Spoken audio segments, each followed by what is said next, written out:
Oman প্রবাসী বাংলাদেশিদের জন্য সম্প্রতি বেশ কিছু ইতিবাচক খবর রয়েছে।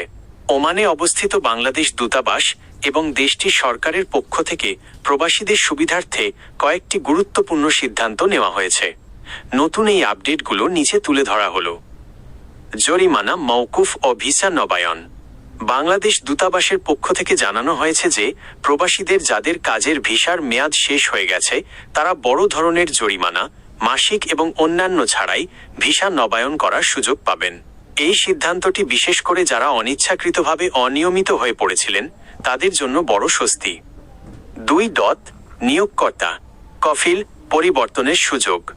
দূতাবাস জানিয়েছে ওমানে কর্মরত ব্লকড কর্মীরা এখন আগের নিয়োগকর্তার অনুমতি NOC ছাড়াই তাদের ভিসা পরিবর্তন করে অন্য কর্মস্থলে যোগ দিতে পারবেন। এটি প্রবাসীদের কর্মক্ষেত্রে স্বাধীনতা নিশ্চিত করতে সহায়ক হবে। 3. পাসপোর্টের মেয়াদ বৃদ্ধি MRP।